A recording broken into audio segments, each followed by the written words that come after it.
Olá, meus alunos verbo jurídico, sejam todos muito bem-vindos a esse vídeo de dicas. Aqui é a professora Jéssica L. Vamos trabalhar juntos hoje algumas orientações sobre o direito da criança e do adolescente, em especial o nosso estatuto, preparando você para o 30º exame da OAB. Vamos juntos? Olha só, primeira dica, tá? Dê atenção às disposições preliminares, gente.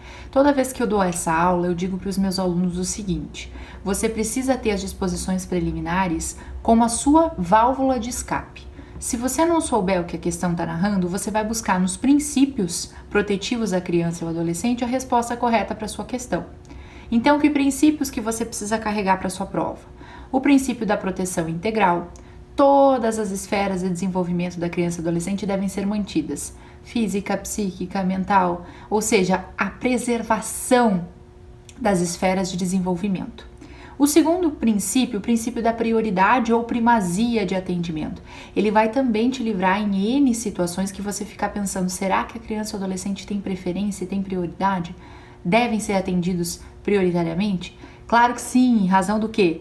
De mais um desdobramento principiológico chamado da questão, né, de que a criança ou adolescente é pessoa em estágio peculiar de desenvolvimento. Ou seja, você tem aí uma necessidade de aplicação criteriosa com relação aos direitos da criança e do adolescente em razão da sua fase de desenvolvimento, certo?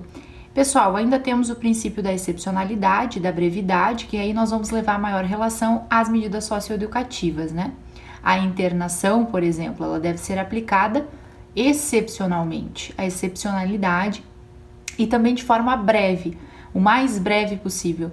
Então você tem aí uma inversão de lógica, porque aqui nós estamos falando de crianças, de adolescentes que precisam ser cuidados pelo sistema, né? Então você tem aquela ideia de código penal, de punir até o máximo da pena, e isso precisa ser superado aqui no Estatuto da Criança e do Adolescente. Tudo bem?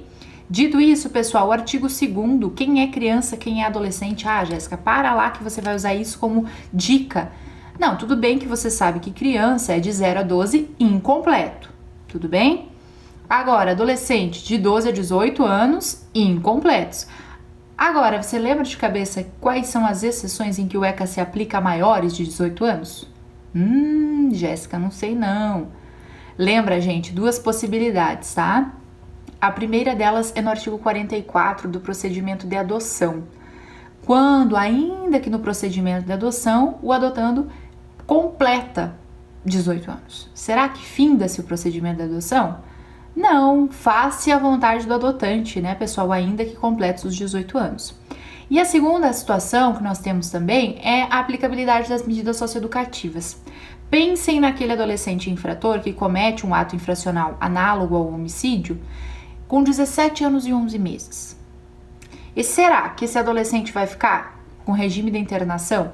Pensa na situação de ter preenchido os requisitos para internação, tudo bem? Houve violência, houve grave ameaça, ou situação de descumprimento e reincidência, está lá cumprido todos os requisitos para internação.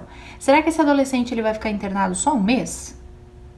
Faria sentido de acordo com a gravidade do ato infracional praticado? Não faria sentido, né? Então, em razão disso, pessoal, o ECA ele também pode ser aplicado aos maiores de 18 anos na situação em que o caso concreto corresponda a essa necessidade.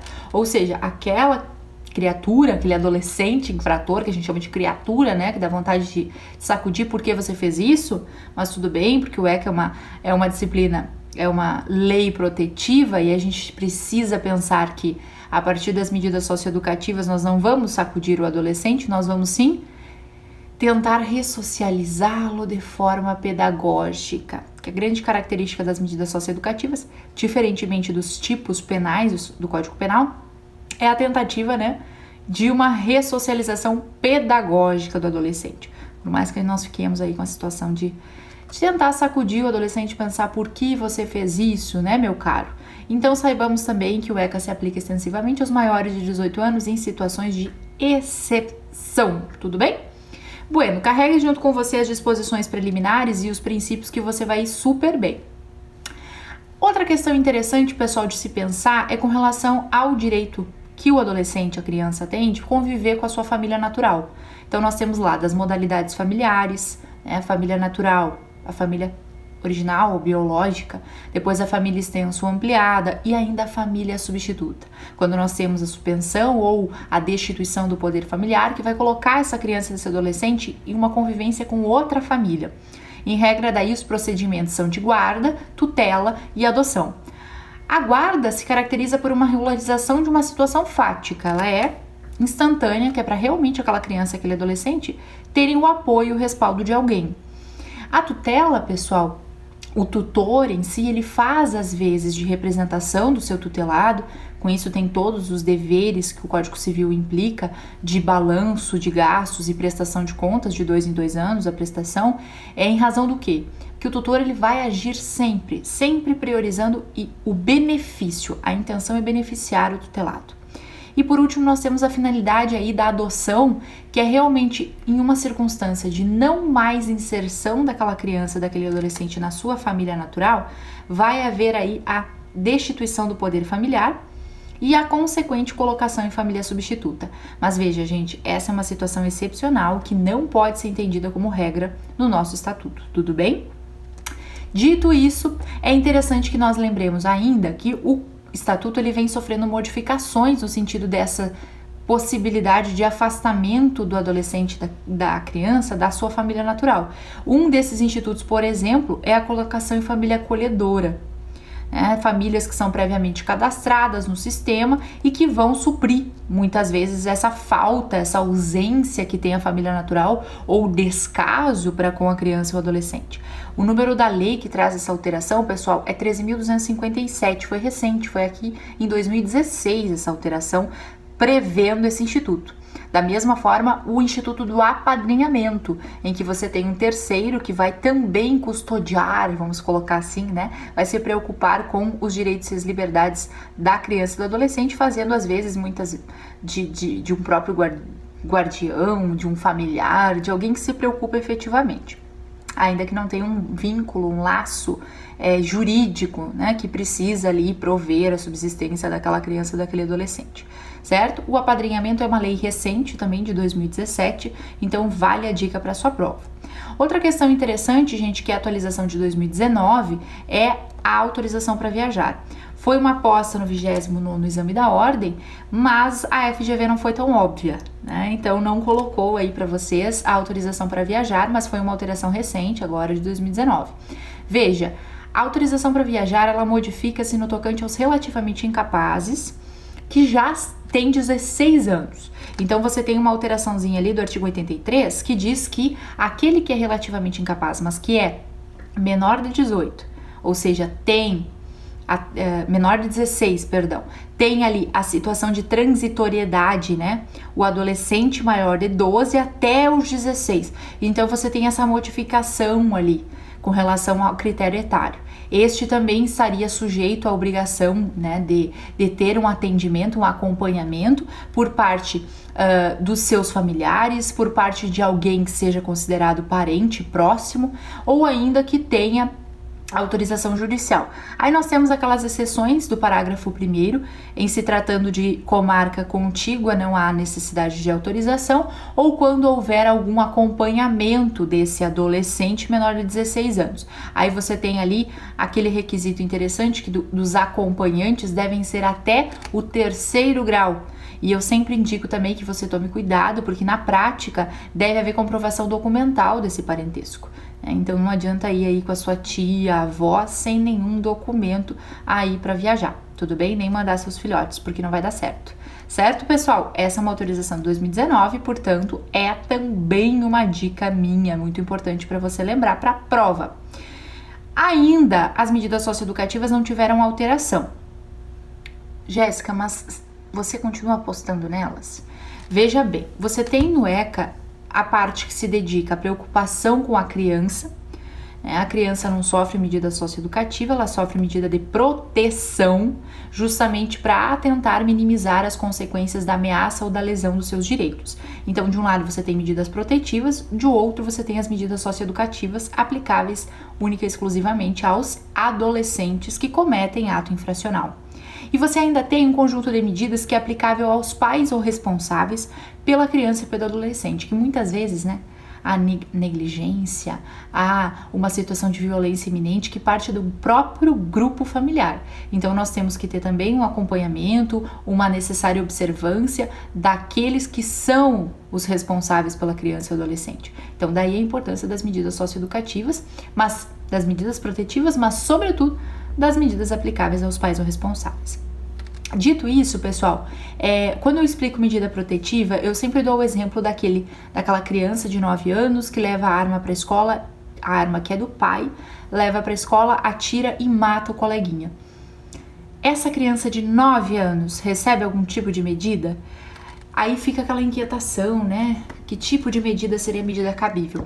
Pessoal, essa criança, ela não recebe medida socioeducativa, ela vai receber uma medida de proteção. Por quê? Porque ela não é capaz de discernir o que ela havia feito, né? O fato dela ter cometido um tipo análogo aí ao tipo de homicídio. Então, nesse caso, ela recebe medida protetiva e não socioeducativa. As medidas socioeducativas, então, dedicadas ao adolescente infrator, elas não têm caído nos últimos exames, mas continuam sendo dicas de prova, né? Que você diferencie, especialmente no sentido probatório, que você lembre que a advertência é diferente, é no sentido de que para que você tenha a aplicação da advertência, você tem a questão específica, né, da comprovação dos meros indícios. Então você tem que lembrar que na medida socioeducativa de advertência, gente, chamada também de admoestação verbal, o nome é feio, mas é bem simples, porque a admoestação, aquela conversa, né, verbal, mas que deve ser reduzida a termo. Não esqueça que deve ser reduzida a termo pela autoridade judiciária, que o ECA não chama de juiz, né? O ECA chama de autoridade judiciária.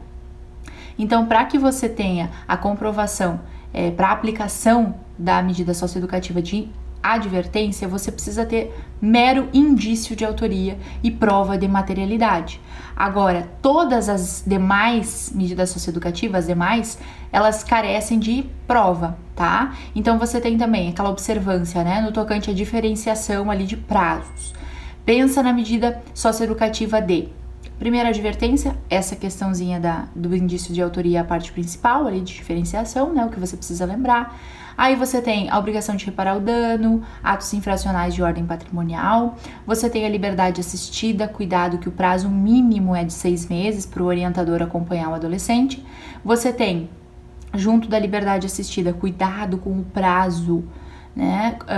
A questão do prazo mínimo de 6 meses é justamente para que haja um acompanhamento desse adolescente.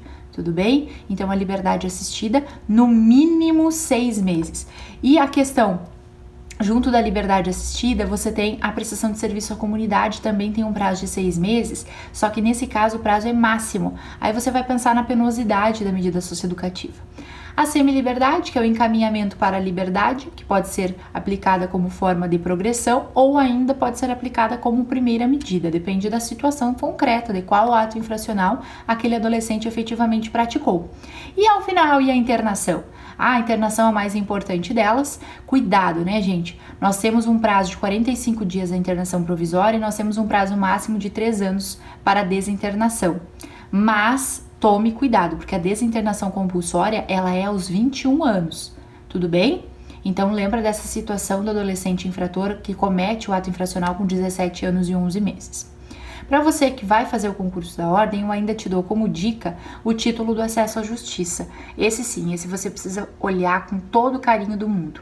Você precisa pensar especificamente nas atribuições daqueles que integram o aparelho judicial.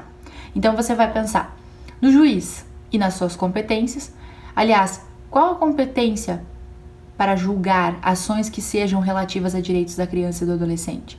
Lembra que em primeira ordem, gente, é competente o juízo em que sejam residentes os pais da criança e do adolescente. E não sendo encontrado será o local do ato infracional.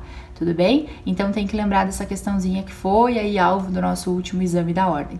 E também, gente, junto ao título do acesso à justiça, você vai ver a competência do juiz, a competência da parte do Ministério Público, e junto ainda eu falo para você da importância do Conselho Tutelar. Alteração recente, posterior ao edital do 29º exame. Então aí é a minha dica para finalizar esse vídeo para dizer para você o seguinte: se liga, gente. A situação do conselho tutelar, quem poderia ser conselheiro, né? Aquela pessoa idônea, maior de 21 anos, que é domiciliado no município do conselho, que quer passar a integrar, mas a minha dica mesmo é para a questão da recondução do conselheiro que foi alteração. O conselheiro, ele poderia ser reconduzido uma única vez, e agora você tem com a alteração recente, agora de 2019, que o conselheiro pode ser reiteradas vezes reconduzido, para privilegiar aquele conselheiro que já tem uma bagagem de experiência. Então você tem mesmo tempo de mandatos, 4 anos, admitida mais de uma recondução. Tudo bem? Essa é a minha dica para encerrar. Você tem que olhar o acesso à justiça, pensar nas funções do juiz, da competência, do acesso aos autos, que o adolescente ele precisa necessariamente de defesa técnica. Né? Quando o adolescente infrator não for encontrado, o processo é suspenso até que haja um mandado de busca e apreensão e ele seja localizado, porque há interesse dele. Tudo bem? Então essas questões procedimentais, para você que vai fazer o exame da OAB, é importantíssimo que você centre a sua atenção aí. Mas pensa comigo que essa questãozinha do conselho tutelar e da alteração para possíveis reconduções tá saindo do forno. Então é muito bacana que você saiba também. Certo, meu povo? Assim a gente encerra juntos aqui esse videozinho de dicas. Eu espero que você tenha curtido. É um vídeo curto, mas que daqui a pouco você conseguiu aí revisar alguns pontos da matéria, né, e se sentir acolhido por todos nós aqui do Verbo Jurídico. Eu espero que sim, tudo bem? E aí a gente se encontra no nosso curso, e destinado especificamente para você que vai fazer o 30º exame da OAB, para você conseguir aí lograr êxito, pegar na mão a sua vermelhinha, né, tirar uma foto, correr para o abraço e depois, já sabe, né? Trabalhar muito, trabalhar duro, porque a gente faz isso como advogado, né? Trabalha muito, trabalha duro e busca o tal do acesso à justiça para os nossos clientes, que daqui a pouco também são crianças e adolescentes representados ou assistidos por seu pai, sua mãe, seu tutor, e que vão buscar aí, batendo na sua porta, a ajuda para acessarem aos seus direitos, para terem garantidos aqueles que são seus direitos mais básicos, fundamentais. E aí você vai fazer assim como eu, né? Vai dar aquele abraço forte e vai dizer com certeza: estamos aqui para trabalhar juntos em prol dos direitos de vocês. Então, é isso. Seja muito bem-vinda à equipe Verbo Jurídico. Espero que você tenha conseguido filtrar algumas informações legais e nós nos vemos por aí logo mais no início do curso, certo, gente? Um abraço, um beijo e até logo!